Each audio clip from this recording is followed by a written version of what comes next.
Hi everyone, number one Marmaduke fan here. So this week I reviewed Jawbreaker's Lost Souls by formerly Diversity in Comics, now Comics Matter with your boy Zach. And of course I used an iPhone to review that because how could I not review a Ya Boy Zach video without using an iPhone? I've been doing iPhone videos on my other channel because I love doing them. I think for a while I got embarrassed about putting iPhone videos on this channel, but I've asked people, are you interested in manga and comic book reviews? And all the people who found me through Deltarune said, yeah, we're interested in that. So this is the the third time I am bringing back iPhones to the number one Marmaduke fan show. Had a little brief window where I was making them on Marmaduke Fan Uncut, but you know what? The reason I made Marmaduke Fan Uncut is because sometimes I make these nerdy videos where it's like the history of socialism in Venezuela, and I made that right as Jill Apocalypse did his vote video and caused so much controversy. So I wanted a place where I could put my weird political tangents on, so you're not like watching a funny Deltarune video and then it's the collapse of Western civilization, everybody's gonna die. So number one Marmaduke Uncut is gonna be the place for anything where I kind of can't contain my nerdiness and I have to make like some sort of, I don't know, history video, right? It's going to be like tough topics that I'm interested in. But number one Marmaduke fan, the regular channel, this is a fun channel. And I think comic books and manga belong on this channel, even if they're, especially if they're shot on an iPhone, because I like the extemporaneous style. So I've got a New Year's promise. I hereby promise to make iPhone videos with minimal editing. But I will keep doing the video game giveaways with these. So what I think I might do is, I'm also, as part of my self-improvement, I'm going to teach myself to do a spoiler-free review and then do my spoiler-heavy review. So my spoiler-free review of Soul Eater by Atsushi Ōkubo is, I love the anime. I have a deep personal connection with the anime. I've tried twice to get through the manga, and I've had a lot of trouble forcing myself to read the manga. Why should you check out Soul Eater if you haven't? Well, I think it's a good distillation of some of the best fun stuff in Japanese anime without like some of the problems of like being 500 or 900 episodes. You can sit down and watch it. You know, it's a couple seasons worth of shows, so you can watch it with like your anime club in the course of about a month or so. That's actually why I have such a personal connection with Soul Eater. It was like the show, one of the first shows that maybe like the first or second show my anime club watched in college. And then when I was the senior and I had to introduce like all the young freshmen to an anime, I went for Soul Eater. So I watched it twice with two groups of friends, and we both really enjoyed it. And it was kind of like a cool community thing for me. So that's one of the reasons I have such a personal connection with it. It wasn't my first anime, but it was kind of my first social group anime where we all experience the story together. And what I love most about Soul Eater is it's got a real funky, unique vibe. And you can kind of see some of the roots of that in Atsushi Ōkubo, but in the anime adaptation, Studio Bones kind of drew from the style, cleaned it up, made it kind of like nicer for animation. And I think the anime adaptation captures a lot of the uniqueness of the manga, but I just enjoy watching the anime.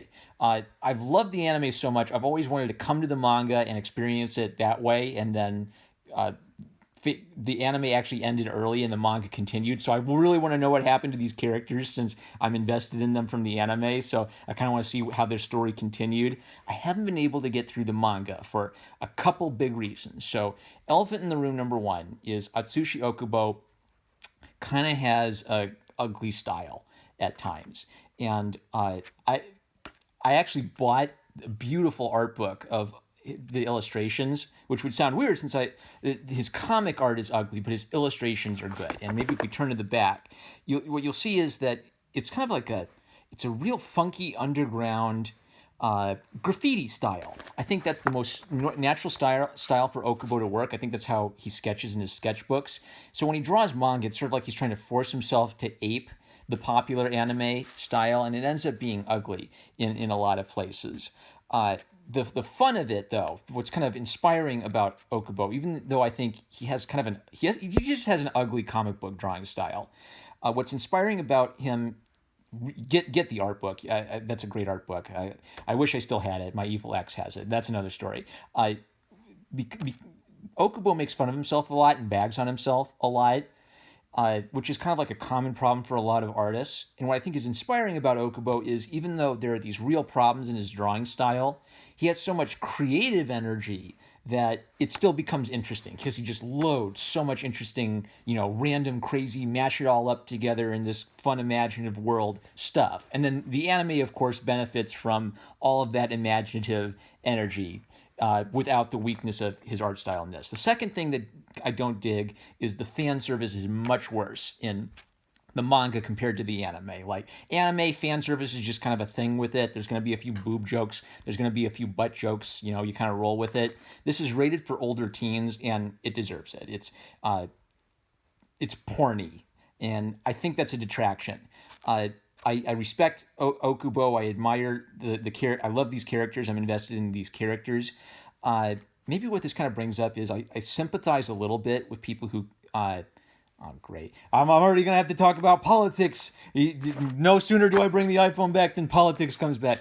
Not really, but there's this argument about the treatment of female characters. And if there's any sexual representation of the female characters, if they're beautiful, are you degrading those characters? Are you demeaning those characters? And so on the one hand, there's the idea that this objectifies them, this makes them kind of less than people. And on the other side of it is that sex is just a very normal part of life, and it would be normal for art to reflect some of that. And I kind of have sympathies with both sides of that argument. On the one side, I don't like prudes, I don't like censors, I don't like people wagging their fingers and telling people what you should and shouldn't have in comic books. On the other side, I think that Soul Eater kind of illustrates how there is some substance to that argument, where if you just stuff sex into it, it undermines everything else. Where Maki is a genuinely compassionate, strong female character, but the sexy stuff, it's not really there to add to the story. It takes me out of the story because I'm reading it and getting invested. And then, oh no, a giant butt in my face. Where'd that come from? So I'm kind of divided mind on it, but I do think that the Soul Eater manga is a poor example of fan service breaking me out of the story and interrupting my enjoyment of the story. 7 minutes. Okay, that is the spoiler-free review of Soul Eater. Magic edit cut here. Here's a video game I'm giving away. Today I'm giving away a digital copy on Steam of Psychonauts by Tim Schafer. This game has built a cult following over the years, so if you'd like to enter to win it, just type a comment with the word Psychonauts in it, and I'll know you want to enter. All right, you're back. Spoiler time. Now I'm going to show you examples and all the spoilers for this show. So if I still haven't sold you, I kind of it was a negative review of Solar. Gee, number one Marmaduke fan, if you hate the art and you hate all the fan service, what's so good about this? Well, let's talk about it. So in Ōkubo's illustration style, I think it comes across better that he's just kind of like a weird person who likes to mash up different stuff, and I love the total effect of it. In the anime too, this comes across in like the soundtrack and like all the weird, background art. It's just such a weird thing. Because it's so weird, it doesn't quite feel like it is an anime. It is Japanese-esque, but it's cultural appropriation. That's what it is. Ōkubo is culturally appropriating stuff from the West to give a weird vibe to his world, and I love it. I love cultural appropriation. So, first example of cultural appropriation is random use of Christian imagery for no reason whatsoever. So, there is a vague sense in which the Grim Reaper, the Shimigami, is vaguely representative of the Father. Spirit is vaguely representative of the Holy Spirit, and the Shimigami-sama has a kid named Death the Kid who's vaguely representative of Jesus, but that's it. Their personalities are not representatives of the Trinity whatsoever. It's sort of like Ōkubo just looked at, oh wow, look at this weird Christian history. It's so weird and I don't get it. I'll mix it in my fantasy world because it's kind of weird. Yeah, because to him, that stuff is kind of weird. And I don't think it's blasphemous. I think he's just taking loose inspiration from medieval Christian history to give it a weird vibe. So do not think of Spirit Shimigami and Death the Kid as the Father, the Son, the Holy Spirit. Just think of them as their own unique characters with, a stupid cross tie for no other reason than the artist thinks it looks cool. So what I like about this is Maka is a genuine female character. She has flaws. She experiences growth, and we got to get into that. So she has a legitimate problem with her dad. Her dad's spirit is a womanizer. He's constantly cheating on her mother and hanging out at like what's it called? The cabaret club with the pretty girls, and this tears him up. So Maka has this rage against her father, and she takes it out on men. Seriously, men are such scumbags. I bet you rushed in there just because the witch was in the bath, didn't you? And by the way, I've paper clipped all of the fan servicey stuff I talked about. So Maka has a legitimate daddy issue. She has a good reason to be angry at her dad, and she takes this out on men in general. She blames men in general for the sins of her father, and her scythe is this guy, Soul Evans. And what's kind of funny is even though he's like the title character, Soul Eater, Soul Evans is the Soul Eater, Maka, at least in the anime, kind of comes across as the main character who gets the most development through it. So her relationship with Soul is a mutual one, where Soul is the weapon, she is the Meister.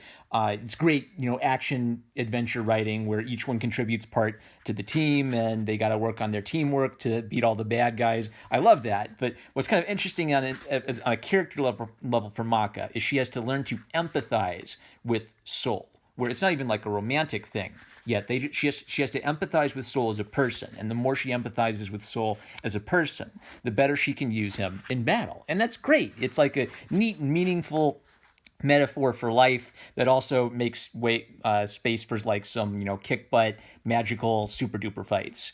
And then look at this. You men are such scumbags. You all cheat on your partners. I just can't believe you. You can all just go and die. So Maka's journey is one of having a hatred of men that she must learn to overcome. And she does learn to overcome in the course of becoming a hero.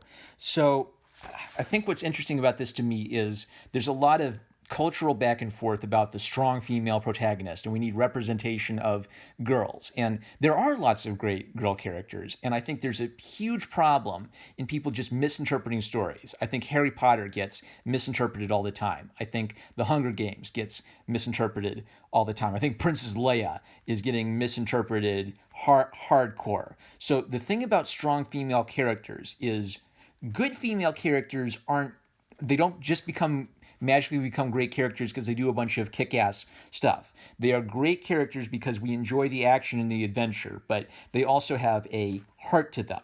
Maka's character is about becoming compassionate to other people, in particular men, and overcoming her biases. Boom! Have I sold you on this yet? So, oh yeah, and then of course we see one of the ways this happens is that Soul defies her expectations. So her father is a philanderer who cheats on women, but Soul says, cool guy like me doesn't cheat. Yeah, role model. If only there weren't like the porn scenes in between it. This would be like so moral. Oh, I highlighted this because this is an example of Ōkubo's like just kind of grungy, like wavy, weird style. Like he does not draw pretty. And so he can actually use that.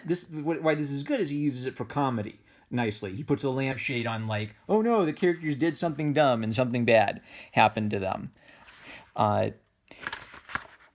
right, so just like the anime, the manga starts with 3 prologue chapters, and these are almost kind of like joke stories to introduce the characters. You could almost skip them and then just hop in later and almost miss nothing. But I like these because they give you just like a basic sort of comedic introduction to the characters before the plot starts kicking. So I generally like it if you like hit people right over the head with the plot right away and you don't like fart around. But I think it was good, since it's a pretty big cast, to give us a comedic little moment to get to know each of them before the adventure starts kicking. So what I like about Black Star is he seems to be pretty clearly a send-up of Naruto. But whereas Naruto is kind of annoying in the first part of Naruto, Black Star's just hilarious. So what's good about this from a gag writing perspective is that Okubo took something popular. He took like a comedic ninja character that was super popular, and then you just sort of imagined, what if Naruto was like Naruto to the power of 10? And then whereas Naruto is kind of annoying in the first few seasons, Black Star is just a riot. I think it's great comedy writing, where what if a ninja was just a total show-off and sucked at being a ninja? And like Maka and Soul, there's a foil relationship between Black Star and Tsubaki, but just kind of like it's mixed up a little different. So Maka is the Meister, she uses the weapon. Soul is the weapon. His abilities are more natural. Hers are more trained like martial arts abilities. So I like that aspect of it. But in Black Star and Tsubaki's relationship, it's inverted a little bit. So this time, Soul's the Meister. The girl's the Meister. The boy's the Meister. The boy's the weapon. The girl's the weapon. All right, so that mixes it up, and the personalities get mixed up a little too. Black Star has this problem that he's way overconfident, and he's total showboat. Tsubaki, she's really practical, she's really sensible, really straightforward. Foils make for great comedy writing. And Black Star experiences failure. Now, he's such an idiot, he doesn't really understand why he failed. But even early on, in these early chapters, there's this pattern of, you got to get super strong. You got to become the best. Well, you got to overcome difficulty. You got to face someone who isn't just stronger than you, but can totally toy with you and thinks you're a joke. And you got to learn from that. And because Black Star isn't, he doesn't learn from that. Spoiler. But I appreciate that the characters in these stories overcome struggles. They have big problems, which sounds like maybe you're hearing that and say, yeah, isn't that true of everything? It hasn't been true of a lot of Western, like Marvel and DC comics I've been reading, where the character just overcomes minor annoyances. I marked this for a couple reasons. So the third character is Death the Kid, who is the son of the Grim Reaper Dumbledore of this universe. And he's got a problem, is that he's a perfectionist, and this becomes neurotic. So he's obsessed with symmetry. And it's basically a combination of obsessive-compulsive disorder with everything else in the book, right? So he will, like, what's the word for it? Like, perseverating. It's like when you get hyper-fixated on something and you can't think of anything else. So this messes up his ability. He actually is, he's by far the strongest character in the early chapters of the book, but this personality flaw leads to a flaw in his fighting style, and so the theme has been established. All the characters have these personality flaws that they have to overcome. They also have these cool fighting styles that are kind of different for the action sequences. They all got to kind of like learn to grow up as they learn to become kick butt. I marked this because I thought this was just great comedy writing, where there's this evil witch who's being set up as the bad guy, and then she gets dispatched, and it's kind of deadpan. Well, I'm caught. I'm being pulled in. I seem to be being eaten. And then the Pharaoh eats her. What I like about the comedy writing in this is, unlike a lot of Western comics where they just treat it as like, this is so stupid. Aren't we silly, everyone? Nudge, nudge, wink, wink. I think that manga has a weird sense of humor where it ends up being funny just because it doesn't do the thing of like stopping and then looking at me and saying, aren't we all so stupid, everyone? Or don't you feel stupid for reading this? We like it ironically. This is like a deadpan delivery because it does something silly, like the villain's getting killed by another villain and she's kind of like underwhelmed by it all. And then it moves on to the next thing. We don't then have like 2 pages of the Pharaoh saying, boy, that was stupid, am I right? Okay, I'm just skipping over large chunks. So after like the 3 little introductory chapters, then we start getting into the real story, where they all start meeting up and the fun high school shenanigans ensue. So Maka, she's that kind of big sister character. She's really well put together. She's really literate and does good in school and has kind of a Hermione Granger character. It wouldn't surprise me if there was a little Harry Potter mixed into this as well. But she balances that by being a sister figure. So she doesn't just like beat up the boys, because it's funny if a girl beats up a boy. She smacks around the boy comedically because she has a sister-like love for the boys at her school, and wants them to be better. What this kind of ties into real life is that I think girls mature faster than boys. They kind of stop being idiots faster than boys. And so there's this brief window of time where like all the girls in school are like really on top of the ball. They've got all their notes, and the boys are just making fart jokes and armpit noises in the back. And then the boys eventually catch up and, you know, start building airplanes and Tesla machines and all that stuff. Oh boy, the comment section is going to be lit. But the point is that Maka, being a kind of more mature person than the doofus boys, has some basis in reality. And then we enjoy the comedy of it because we've met people like that. We remember good guys who would act like doofuses in junior high. And we remember the girl who is kind of uptight, but also really bright and really organized. And I love it. They're friends with different aspects to them. At their school, it's revealed that their teacher has gone missing and was mysteriously killed. Now, why did I mark this? Oh, okay, this is good too, because they're given a task. Maka and Soul and Blackstar and Tsubaki, they've all not been able to acquire enough souls. So they're behind the 8 ball. They're now at the bottom of their class, which is really tough for Maka because she's used to being at the top of her class. See? So the problems that they have relate to their personalities. Maka is the smart kid. Now she's at the bottom of the class and she feels bad about it. Soul Eater's kind of laid back but wants to become strong. Well, he's going to lose his chance to become strong. Blackstar is super egotistical, and Tsubaki is super patient with him, but kind of loves how stupidly committed he is in spite of his flaws. Well, now they've got to like get their A game on, or they're not going to be the super cool Death Scythe at the Japanese funky magic death god school. It's so weird and I love it. So their teacher Sid turns into a zombie. Oh, that's so cool. And he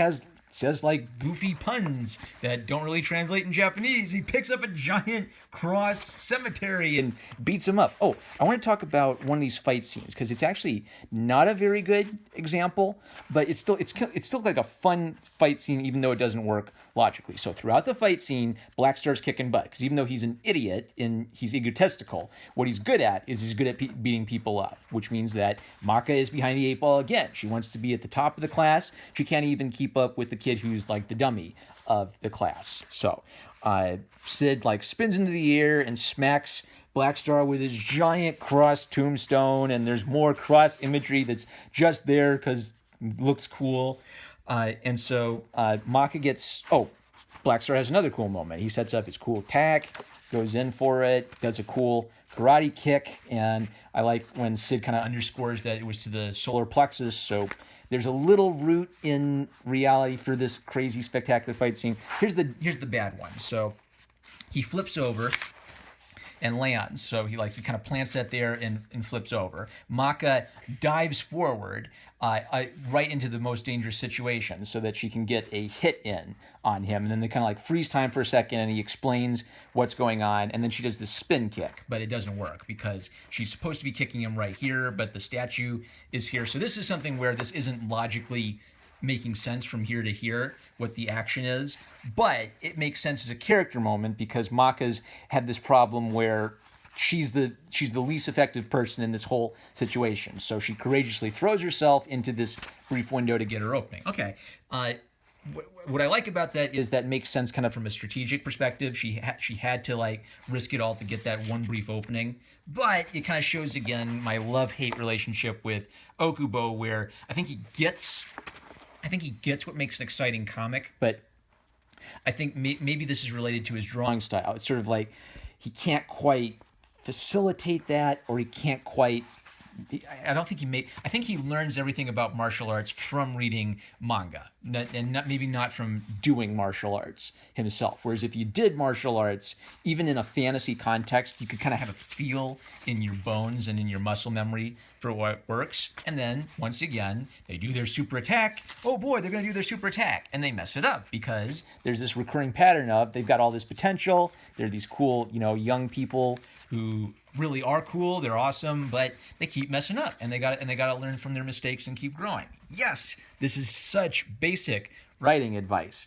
I bet manga kids who don't read Marvel comics don't know what the deal with this is. Can you imagine like a Marvel comic where there was absolutely none of what I was just talking about, and there was just a bunch of like celebrating yourself for how cool you are and never getting challenged? This is why people are going to manga. It has this really basic, really dumb, down-to-earth, simple fantasy stuff. And look at that. At the end of the fight, Maka gets caught in the trap with Sid. So she has a cool moment, but then back to, oh no, she's so dumb. She got caught in the trap. Right?